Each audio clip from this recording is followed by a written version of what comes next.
Hey there, Hornets. Welcome to the 8th episode of the Hornet Report. Yep, we're 2 months into 2025 and it's shaping up to be a great year. Yep, Valentine's Day is fast approaching and the first half of the school year is finally over. Real. January 2025 has been the worst academic month of my life. I'm so ready to make a comeback. Well, too bad. Well, why don't you give us the rundown of today's stories? Yeah, of course. Here's what's coming up today, Hornets. First, Petretti is back to host episode 2 of Are You Smarter Than Mr. Tuma with 4 new contestants. Let's see if anyone can outsmart him this time. Then Juliana Pettinato, Zoya Adil hit the halls to find out what everyone did during TikTok's 12-hour ban, because let's be real, we all panicked a little. Next, Joseph Sottile and Niam Shah bring us a special feature on our awesome girls fencing team. And finally, Aanya, Vora, and Jillian Reilly are breaking down Super Bowl predictions. Chiefs versus Eagles. Who's taking home the win? Stick around, it's going to be a great show. Petretti and Sophie are back at it again with a new edition of Are You Smarter Than Mr. Tuma? This time, the school's resident 2-time Jeopardy contestant, aka Mr. Tuma, goes head-to-head with 4 new students. Place your bets, folks. It's going to be a good one. Hey everybody, welcome back to episode 2 of Are You Smarter Than Mr. Tuma? We have 4 new contestants and we're going to see if they can beat Mr. Tuma this time. Here on my right we have Mr. Tuma and our first contestant is Ali Granacia. The most common color of toilet paper in France? Yeah. White. Wrong. Yellow. It's pink. What? It's not. Yes it is. Go ahead. Not a thing. That is definitely a thing. I've been to France. I was in France last summer, and never once, I don't want you to have this image, but never once did I see pink toilet paper. I did do my research. There was a couple pictures online on Google. Dude, Moving on. That's going to the judges. Okay, what country invented ice cream? Italy. I have no idea. Random guess? It's in Asia. China. Wait, do I get it right? You know what? Since you guys both got it, we can always do another one. My apologies. And it's Chinese New Year, and I didn't get it right. Lunar New Year. Lunar New Year. I'm so sorry. Okay, which musical instrument has the largest range of any orchestral instrument? Pipe organ. Yes! Wait, we have no way that you knew that. That's not even funny. I tried foul. These questions, by the way, are more difficult than last Here's a better one. What team won the first ever Super Bowl?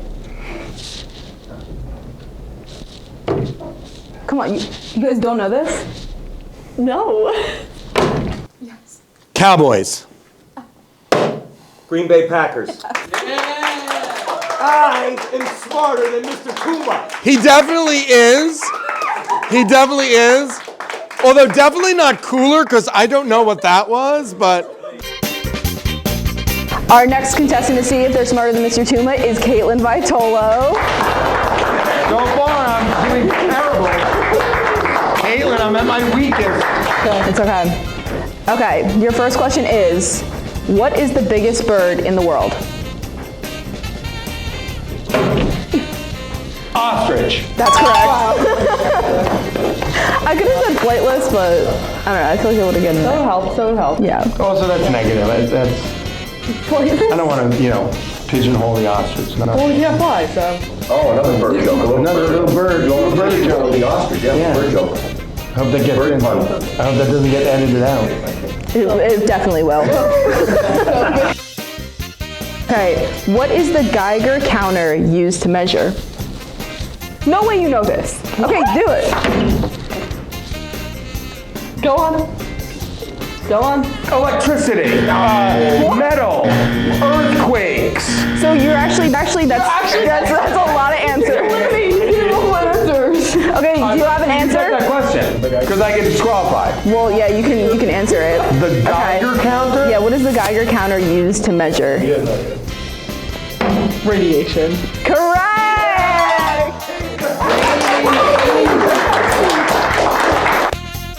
Okay, our third contestant here is Gigi Manning. Gigi, Yeah. your sweatshirt should say, no hope.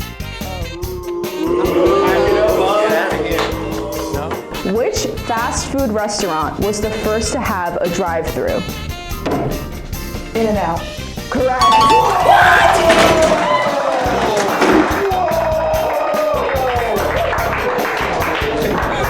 Gigi, I'm actually surprised you knew that one. I don't know how. Where did you pull that from? That's amazing. Yeah, that one was crazy. That's amazing. I'm scared.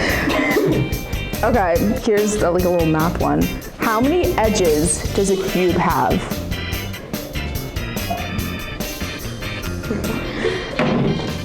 Yep. 16. No. You counted and everything.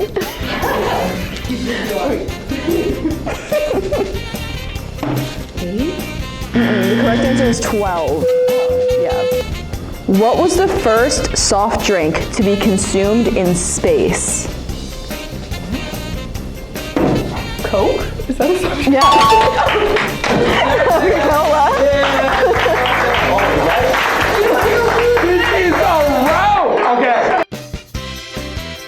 Which American author is known for the novels An Old Man and the Sea and A Farewell to Arms? I have no idea. Come on, Gigi, you know this. No, I don't. Gigi, Gigi, look at me. Look at my face. He looks like a captain of the sea. Yeah, I mean, The Old Man and the Sea. I'm just gonna do it then. Ernest Hemingway. Oh. My beard is Hemingway. You could go to Key West. I could go to Key West with a lookalike contest. Yes. All right, so it's 2-1. This is the last one. Yeah. Oh, come on. Okay. This is the 10th one. What is the title of the first book in A Song of Ice and Fire, series by George R.R. Martin? You got this. You got this. You got this. Come on, Gigi. Just slam it in. Oh, come on. The answer. I just framed it, And we got our final contestant. We have Logan Cardenoza. Logan, the first man today. Feel honored. Can we have a cutaway to Casey, his girlfriend? Hold on. Cutaway. Are we ready for the questions? We're ready. We're ready? Come on. I'm so ready. Come on. Logan.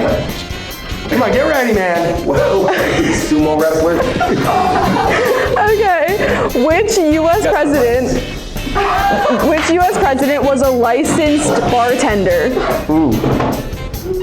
A licensed bartender. Yeah. Which? Harry Truman. Truman too.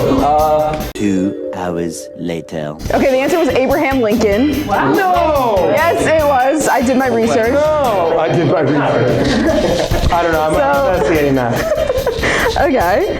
Next one. Which animal has fingerprints that are so similar to humans that they have confused crime scene investigators? Just gonna take a guess. Do the obvious. Do it. I'm not gonna do the obvious. Do the obvious. No, I'm not going to. Do it. Do it. You have nothing to lose. Do the obvious. I'm just chimpanzees. No. Go with the bigger one. Gorilla. I was gonna say gorilla. No, it is a koala. A koala bear. Which U.S. state is home to the only royal palace in the country? Hawaii. That is correct. I've been there. I visited there. You're like a Hawaiian king to us. Okay, what do the 100 folds on a chef's hat represent? 100 ways to cook an egg. That's correct! Oh my God! Come on! I have been humbled. That's actually insane. Oh my God! Mr. Tuma. I'm hanging my head in shame. 3 out of 4 are smarter than Mr. Tuma. We have to. Mr. Tuma, 3 of the 4 students were smarter than you me. guys gotta shake hands because you won. Logan! And it's officially smarter than Mr. Tuma as well. I am losing it. I am losing it. Perfect. Okay, thank you so much, Mr. Tuma. Any more words for us? Clearly, the students at Holmdel High School are super intelligent. But I'd also like to say, The host is great, right? I'd also like to say a fond farewell to the best teacher of TV in the country, Mr. DeNovellis. Agreed. And I might be smarter than no one today, but I'm smart enough to know we're losing a quality faculty member. I agree with that.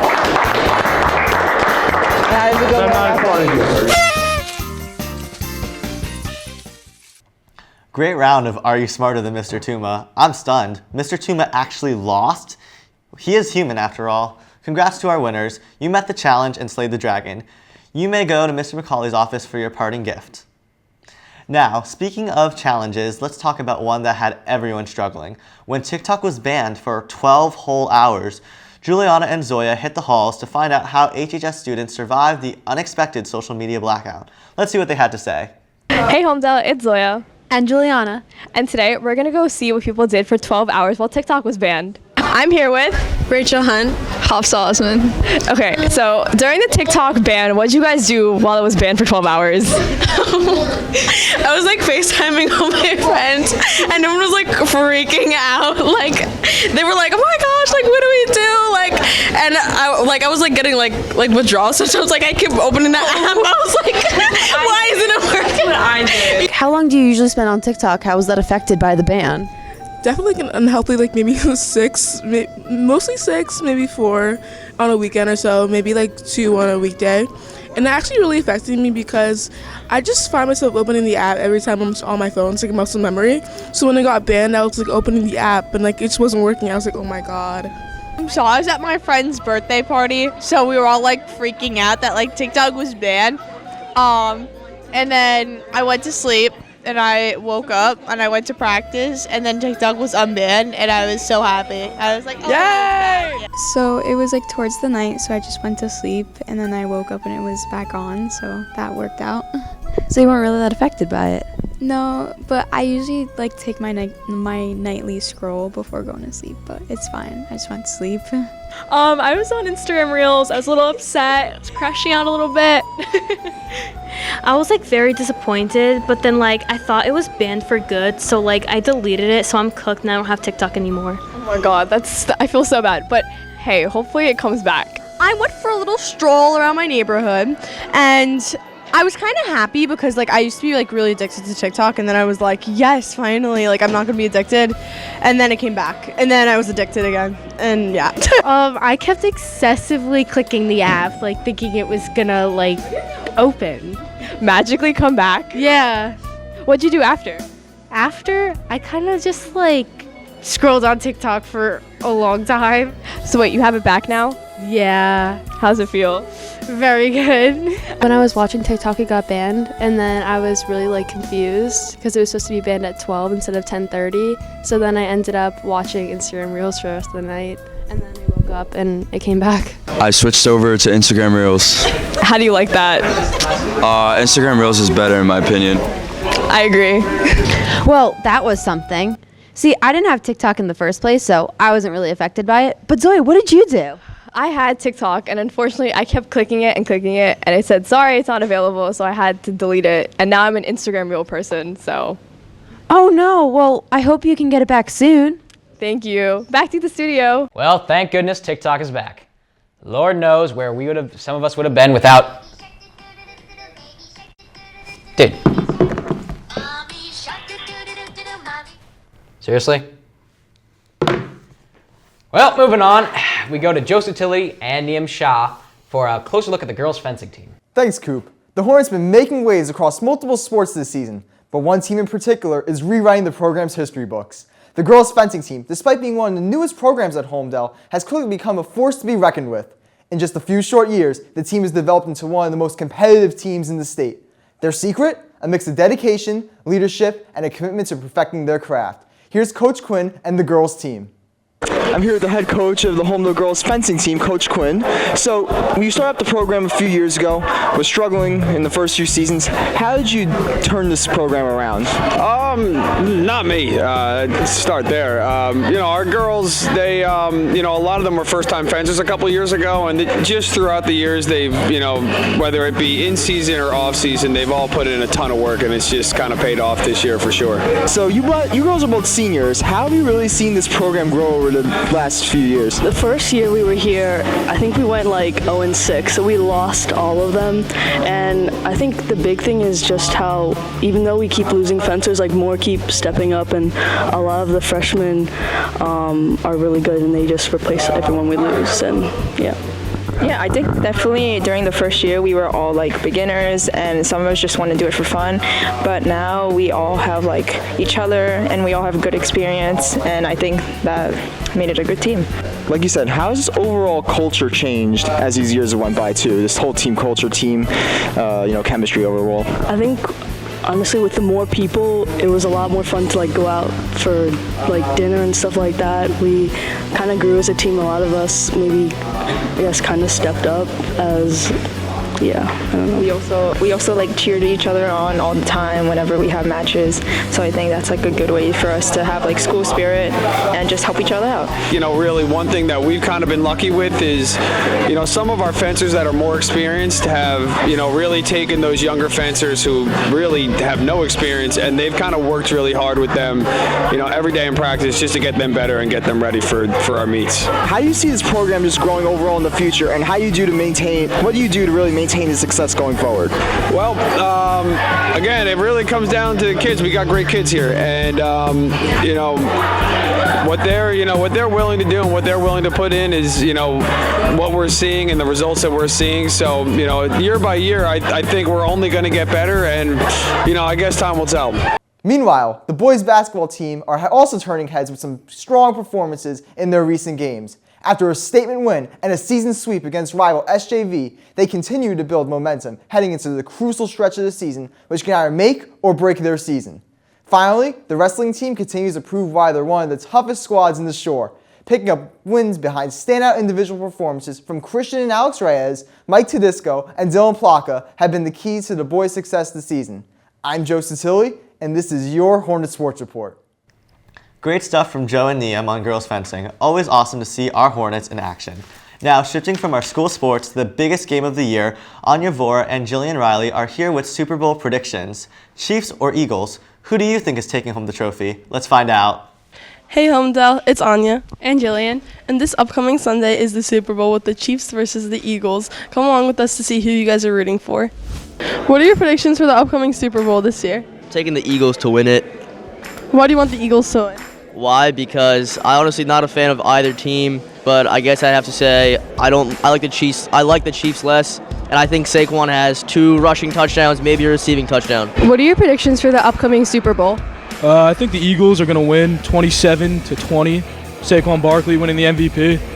Okay, thank you. What are your predictions for the upcoming Super Bowl? I'm thinking the Chiefs. Chiefs definitely got that in the bag, I think 17-21. Okay, well, why do you think? Mahomes got that ice in his veins. Come on.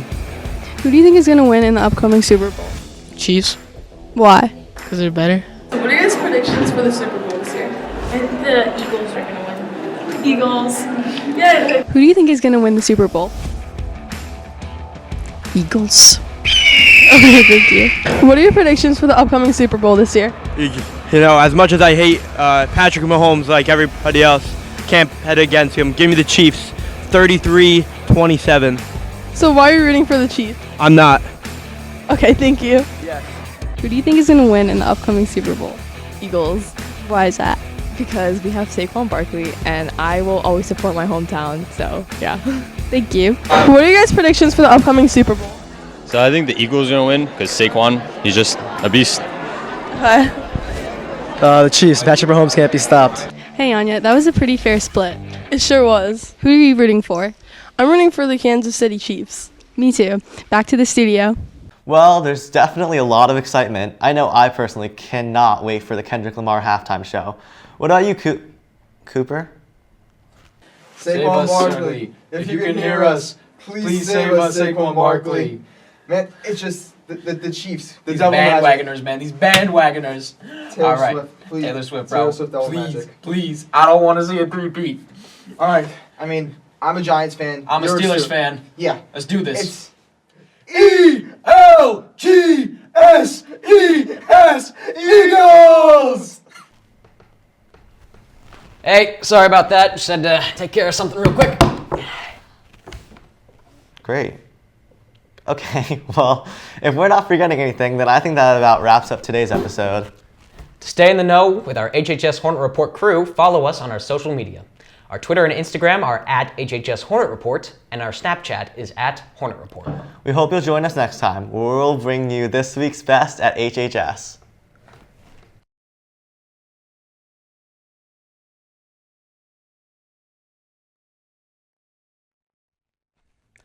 What's up, Holmdel High School? Sorry for hijacking your episode of the Hornet Report, but as I'm sure most of you know, Mr. DeNovellis, supervisor of the TV and Film Society and beloved teacher to all, is leaving. Off to Montclair State, sports broadcasting. We're gonna miss him. And we here at the Hornet Report couldn't let him leave without saying goodbye. And a lot of people also couldn't. Roll the clip one last time. Mr. D, thank you for everything.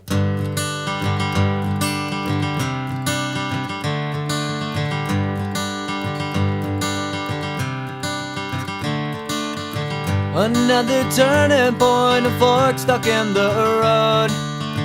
Time grabs you by the wrist, directs you where to go. So make the best of this test and don't ask why. It's not a question, but a lesson learned in time. It's something unpredictable, but in the end is right. I hope you had the time of your life. Hey, Mr. D! We're back. It's Carly and Faith, but you know that because you were our teacher and you were the best teacher that literally anyone's ever had at Holmdel High School. I just want to say thank you for all you did for me. I can definitely say that my high school years were better with you in them and with the Hornet Report. Mr. DeNovellis' classes were actually what got me into the film world. It wasn't something I ever really considered until after I took my first video and editing class. Truly one of the most influential and inspiring teachers that I've ever had, especially when it came to deciding my career and my major. Seeing how dedicated Mr. D was to his students was amazing and really just speaks to the kind of person he is.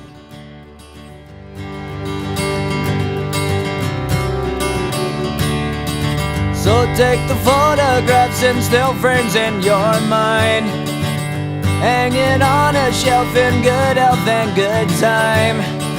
Tattoos of memories and dead skin on trial. For what it's worth, it was worth all the while. It's something unpredictable, but in the end is right. I hope you had the time of your life. Thank you for the confidence that you gave me in front of the camera, and I know you are going to inspire so many new students. I love to carry your energy. You were always so optimistic and cheerful. Mr. D would always make sure that the studio was such a positive experience. It was an outlet for creativity. And I also just want to thank you for the collaboration we've done over the years. You're going to be sorely missed. Thank you so much for giving me the opportunity to anchor. It meant so much to me at the time, and it still means so much to me now to, have had that opportunity. Every day when you walk into that classroom, there's a smile on your face, and I do not know a single kid that has been disappointed in being in your class. I just want you to know how much of a pain you've made it to put this together. Just because everyone we've asked has said yes. And their clips are just so long and detailed with so many stories, I can barely fit them all. That's how many people you've helped. So thank you, Mr. D.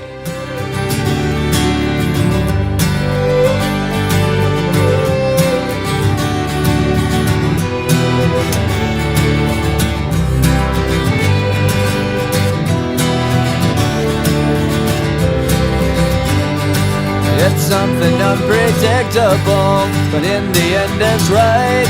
I hope you had the time of your life. Everyone loves to see you every day. You're always cheerful, and I just hope that wherever you go next, you're happy and you live life to the fullest. So from the bottom of my heart, and I'm sure from the bottom of the rest of the staff and the students and the district, best of luck. Good luck on your next endeavors, and till next time, Mr. D. Phenomenal teacher and mentor, and I wish him the best of luck. Wish you the best of luck, even though I know you don't need it because you are going to be such an amazing professor. It's farewell, it's not goodbye. Wish you the best at your new job or whatever else you do. And we miss you, and we're looking forward to hopefully catching up with you soon. So, thank you, Mr. Love D. you, Mr. Love D. you. Something unpredictable, but in the end is right. I hope you had the time of your life.